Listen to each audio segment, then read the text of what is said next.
김영관 집사입니다. 민수기 25장입니다. 이스라엘이 씻딤에 머물러 있더니 그 백성이 모압 여자들과 음행하기를 시작하니라. 그 여자들이 자기 신들에게 제사할 때에 이스라엘 백성을 청하매 백성이 먹고 그들의 신들에게 절함으로 이스라엘이 바알 부올에게 가담한지라. 여호와께서 이스라엘에게 진노하시니라. 여호와께서 모세에게 이르시되 백성의 수령들을 잡아 태양을 향하여 여호와 앞에 목매어 달라. 그리하면 여호와의 진노가 이스라엘에게서 떠나리라. 모세가 이스라엘 재판관들에게 이르되 너희는 각각 바알 부올에게 가담한 자들을 죽이라 하니라. 이스라엘 자손의 온 회중이 회막문에서 울 때에 이스라엘 자손 한 사람이 모세와 온 회중의 눈앞에 미디안의 한 여인을 데리고 그의 형제에게로 온지라. 제사장 아론의 손자 엘르아살의 아들 비스하스가 보고 회중 가운데에서 일어나 손에 창을 들고 그 이스라엘 남자를 따라 그의 막사에 들어가 이스라엘 남자와 그 여인의 배를 꿰뚫어서 두 사람을 죽이니 연병이 이스라엘 자손에게서 그쳤더라. 그 연병으로 죽은 자가 24,000명이었더라. 여호와께서 모세에게 말씀하여 이르시되 제사장 아론의 손자 엘르아살의 아들 비스하스가 내 질투심으로 질투하여 이스라엘 자손 중에서 내 노를 돌이켜서 내 질투심으로 그들을 소멸하지 않게 하였도다. 그러므로 말하라. 내가 그에게 내 평화의 언약을 주리니 그와 그의 후손에게 영원한 제사장 직분의 언약이라. 그가 그의 하나님을 위하여 질투하여 이스라엘 자손을 속죄하였음이니라. 죽임을 당한 이스라엘 남자 곧 미디안 여인과 함께 죽임을 당한 자의 이름은 시므리니 살루의 아들이요 시므온인의 조상의 가문 중 한 지도자이며 죽임을 당한 미디안 여인의 이름 고스비이니 수르의 딸이라. 수르는 미디안 백성의 한 조상의 가문의 수령이었더라.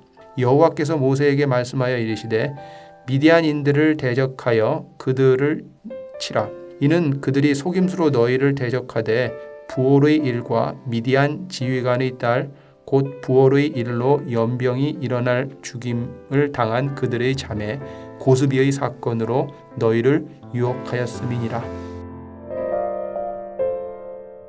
하늘에 계신 우리 아버지여, 이름이 거룩히 여김을 받으시오며 나라가 임하옵시며 뜻이 하늘에서 이룬 것 같이 땅에서도 이루어지이다. 오늘날 우리에게 일용할 양식을 주옵시고 우리가 우리에게 죄 지은 자를 사하여 준 것 같이 우리 죄를 사하여 주옵시고 우리를 시험에 들게 하지 마옵시고 다만 악에서 구하옵소서. 대개 나라와 권세와 영광이 아버지께 영원히 있사옵나이다. 아멘.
이 새벽 함께 살펴볼 하나님 말씀은 출애굽기 30장 1절에서 16절까지 말씀입니다.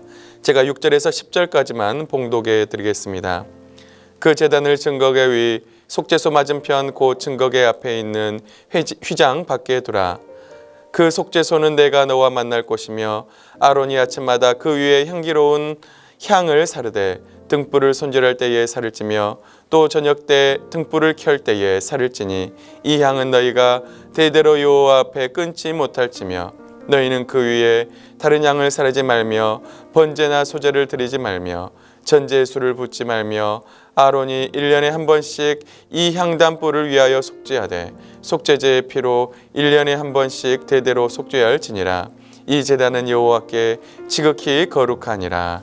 아멘. 우리는 어제 말씀을 통해서 제사장 유임식에 대해서 살펴보았습니다. 하나님은 7일 동안 유임식을 행하고 제사장에게 매일 번제를 드리게 하셨습니다. 그리고 번제를 드릴 때에 이스라엘 백성과 만나 주시겠다고 하나님은 말씀하십니다. 하나님의 영광이 임할 때 회막은 거룩하게 되었습니다.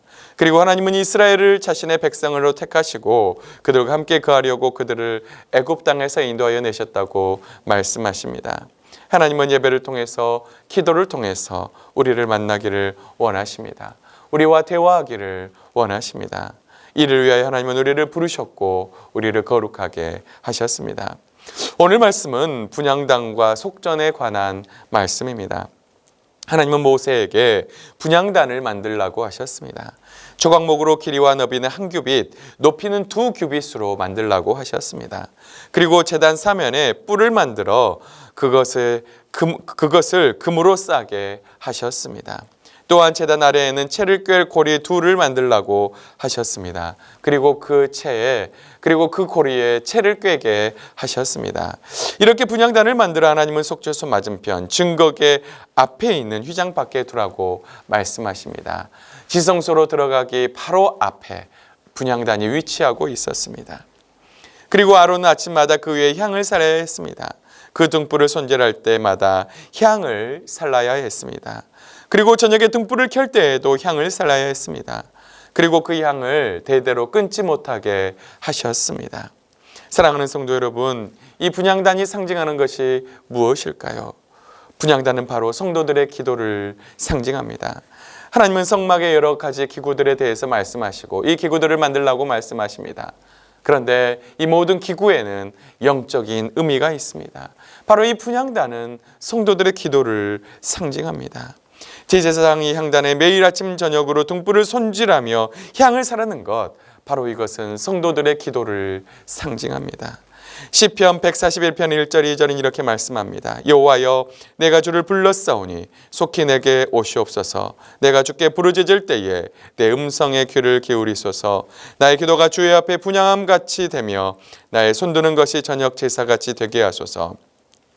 시편 기자는 나의 기도가 하나님께 분향함같이 되게 해달라고 기도하고 있습니다. 하나님 앞에 부르짖을 때에 응답하시고 자신의 기도가 분향함같이 되게 해달라고 하나님께 간구하고 있습니다. 여러분, 하나님은 우리의 기도를 들으시는 분이십니다. 그런데 우리가 기도할 때에 우리의 기도가 거룩한 향이 되어서 하나님 앞에 올라가게 됩니다. 그리고 하나님 앞에 금대접에 그 향이 담기게 됩니다. 요한계시록 5장 8절은 이렇게 말씀합니다. 그 두루마리를 취하심에 네 생물과 24장로들이 그 어린 양 앞에 엎드려 각각 검은고와 향이 가득한 금대접을 가졌으니 이 향은 성도의 기도들이라. 요한은 천국에서 이런 환상을 보게 됩니다. 어린 양이 두루마리를 취하실 때에 24장로들이 손에 들린 금대접을 보게 됩니다. 그런데 그 대접에는 향이 가득했습니다. 그리고 그 향은 성도들의 기도들이라고 말씀하고 있습니다. 우리가 기도할 때 우리의 기도는 거룩한 향이 되어서 하나님 앞에 하나님의 보좌 앞에 올라가게 됩니다. 그리고 그 보좌 앞에 있는 금향단에, 금제단에 그 우리의 기도가 쌓이게 됩니다. 하나님은 우리의 기도를 결단코 외면하시지 않으십니다. 하나님의 뜻대로 하는 기도를 하나님은 반드시 들으시는 분이십니다. 그런데 오늘 말씀 보면 그 향을 아침 저녁으로 점검할 뿐만 아니라 영원히 끊지 말라고 하나님은 말씀하고 있습니다. 무슨 말씀입니까? 쉬지 말고 기도하라는 것입니다. 우리는 쉬지 말고 기도해야 합니다. 그래서 바울은 쉬지 말고 기도하라고 우리에게 말씀합니다. 쉬지 말고 기도하라. 이것이 그리스도 예수 안에서 너희를 향하신 하나님의 뜻이니라. 사무엘은 기도를 쉬는 죄를 범하지 않겠다고 말했습니다. 사랑하는 성도 여러분, 우리는 절대로 기도를 쉬어서는 안 됩니다. 죽어도 기도해야 하고 힘들어도 기도해야 합니다. 기쁠 때도 기도해야 하고 슬플 때도 기도해야 합니다. 성령으로 늘 기도해야 합니다. 우리가 기도할 때 하나님이 우리의 기도를 들으시는 줄을 믿습니다. 그런데 이 향을 사를 때 주의해야 할 점이 있습니다. 9절 10절 말씀 보면 이렇게 말씀합니다. 너희는 그 위에 다른 향을 사르지 말며 번제나 소제를 드리지 말며 전제의 술을 붓지 말며 아론이 1년에 한 번씩 이 향단의 뿔을 위하여 속죄하되 속죄제의 피로 1년에 한 번씩 대대로 속죄할지니라. 이 제단은 여호와께 지극히 거룩하니라. 먼저 이 분향단 위에는 하나님이 명하신 향 외에 다른 향을 절대로 살라서는 안 됐습니다. 34절에서 35절 말씀 보면 이 향을 어떻게 만들어야 하는지 말씀합니다. 여호와께서 모세에게 이르시되 너는 수압향과 나감향과 풍자향의 향품을 가져다가 그 향품에 유황을 섞되 각기 같은 분량으로 하고 그것으로 향을 만들되 향 만드는 법대로 만들고 그것에 소금을 쳐서 성결하게 하고 이 향은 하나님이 명하신 방법대로만 만들어야 했습니다. 또한 향을 사르는 것 이외에 번제나 소제나 다른 전제를 드릴 수가 없었습니다. 그리고 1년에 한 번씩 이 속죄제의 피를 이 향단 뿔에 발라야 했습니다. 여러분, 분향단에 하나님이 명하신 향을만을 살려야 했던 것은 하나님의 뜻대로 하는 기도를 말씀합니다. 우리는 가로구리에 육신적인 것을 구할 때가 있습니다. 또한 죄악을 품은 기도를 하나님은 듣지 않으십니다. 잘못된 기도를 듣지 않으십니다. 오직 하나님의 뜻 가운데 먼저 그의 나라와 그의 의를 구하는 기도를 하나님은 들으십니다. 사랑하는 성도 여러분, 여러분의 기도가 하나님의 뜻 가운데 하는 기도가 되기를 원합니다. 우리의 욕심을 채우기 위한 기도가 아니라 오직 하나님의 뜻 가운데 구하는 기도가 되기를 원합니다. 예수님의 겟세마네 동산에서 내 뜻대로 마시고 아버지의 뜻대로 되기를 원하나이다 기도했던 것처럼 우리의 기도는 나의 뜻을 이루는 기도가 아니라 오직 하나님의 뜻이 이루어지는 기도가 될 수 있기를 원합니다.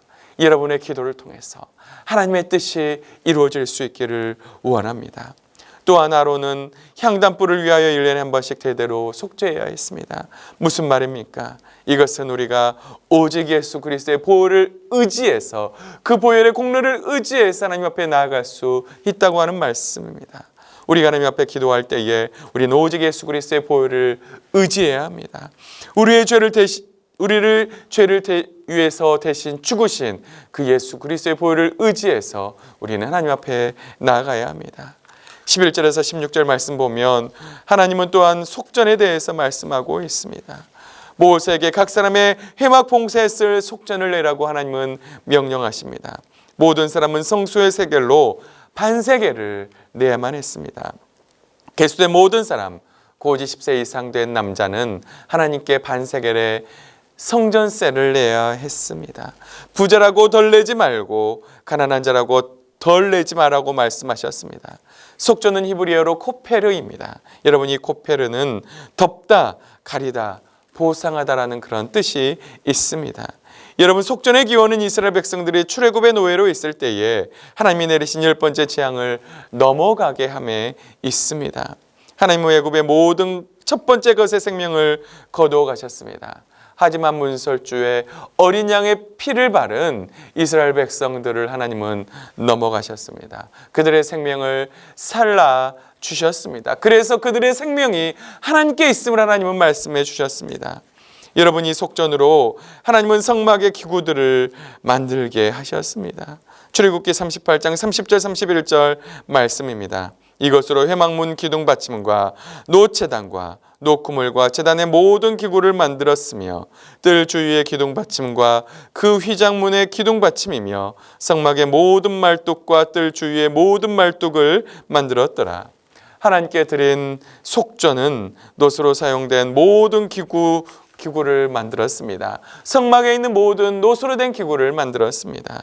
또한 이 속전으로 또 모든 문 받침 기둥을 만들었습니다. 여러분, 이것은 무엇을 말씀합니까? 바로 그 성막의 그 기초가 되는 그 말뚝, 놋 받침을 이 속전으로 만들었습니다. 이것은 바로 우리 모든 성도들이 교회의 기초가 됨을 말씀합니다. 여러분, 우리 한 명 한 명이 바로 교회의 기초입니다. 바로 속전은 이런 의미가 있습니다. 또한 여러분, 생명의 속전은 내가 하나님의 백성이며 생명의 주권이 하나님께 속했음을 말씀합니다.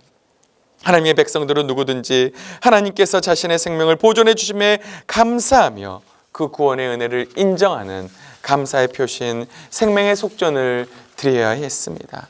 속전은 성소의 세겔로 반세겔 10케라를 드렸습니다. 부자라고 더 많이 내지 말고 가난한 자라고 덜 내지 않아야 했습니다. 모든 사람이 똑같이 내야 했습니다. 이 말은 그 생명의 값은 부자나 가난한 자나 똑같다는 그런 말씀입니다. 예수 그리스도의 십자가의 은혜는 모든 사람에게 동일합니다. 빈부귀천 남녀노소 할 것 없이 그 은혜의 차이는 없습니다. 따라서 생명의 속전은 세금의 개념이 아닙니다. 하나님께 대한 믿음과 감사를 올려드리는 표현입니다. 사랑하는 성도 여러분, 우리는 오직 하나님의 은혜로 구원을 받았습니다. 예수님의 십자가의 공로로 구원을 받았습니다. 그래서 우리는 이스라엘 백성들이 속전을 바쳤던 것처럼 늘 하나님의 은혜에 감사하며 늘 하나님께 믿음으로 살아야 합니다. 이것이 성도의 마땅한 의무입니다. 말씀을 마무리하겠습니다. 사랑하는 성도 여러분, 오늘 말씀은 하나님께서 분향단과 속전에 대해서 말씀하고 있습니다. 하나님은 제사장이 늘 분향단에서 아침 저녁으로 분향하듯이 우리가 기도하는 삶을 살기를 원하십니다. 오직 하나님의 뜻대로 받은 기도를 하기를 원하십니다. 여러분의 기도 생활은 어떻습니까? 늘 주님 앞에 쉬지 말고 기도하는 성도님들 될 수 있기를 원합니다. 먼저 그의 나라와 그의 의를 구하는 기도, 하나님의 뜻대로 하는 기도, 쉬지 말고 기도, 그런 기도로 하나님께 나아갈 수 있기를 주님의 이름으로 축복합니다. 또한 이스라엘 백성들이 속전을 바쳤던 것처럼 늘 우리에게 생명을 주신 하나님께 감사하며 하나님께 영광 돌릴 수 있는 성도님들 될 수 있기를 원합니다. 우리에게 생명 주신 하나님의 크신 사랑에 감사드리며 그 은혜의 사랑에 보답하는 우리 동명의 모든 성도들 될 수 있기를 주님의 이름으로 축복합니다. 다 같이 기도하겠습니다. 살아계신 하나님 아버지 감사합니다. 하나님은 이스라엘 백성들에게 분향단을 만들라고 말씀하시며 그 앞에 매일매일 아침 저녁으로 향을 사르라고 말씀하고 있습니다. 하나님, 우리의 기도가 늘 끊이지 않게 하시고 하나님의 뜻대로 늘 기도하는 우리의 삶이 될 수 있도록 인도하여 주시옵소서.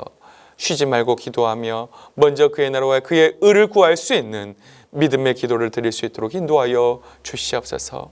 하나님은 또한 이스라엘 백성들에게 속전을 드리라고 말씀하셨습니다. 우리의 생명을 구원하신 하나님의 은혜에 감사하며 우리가 늘 주님께 늘 믿음으로 나아갈 수 있도록 인도하여 주시옵소서. 하나님, 그 속전은 아버지 성막의 기초를 세우는 데 사용이 되었습니다. 우리 성도들 한 명 한 명이 교회의 기초가 되는 줄 믿습니다. 하나님, 이것을 생각하며 우리가 구원이 하나님께 늘 영광 돌리는 그런 믿음의 삶을 살아갈 수 있도록 인도하여 주시옵소서. 오늘 하루도 우리에게 구원을 주신 하나님의 은혜에 감사하며 믿음으로 승리하는 삶을 살 수 있도록 인도하여 주시옵소서. 감사드리며 이 모든 말씀 예수님의 이름으로 간절히 기도하옵나이다. 아멘.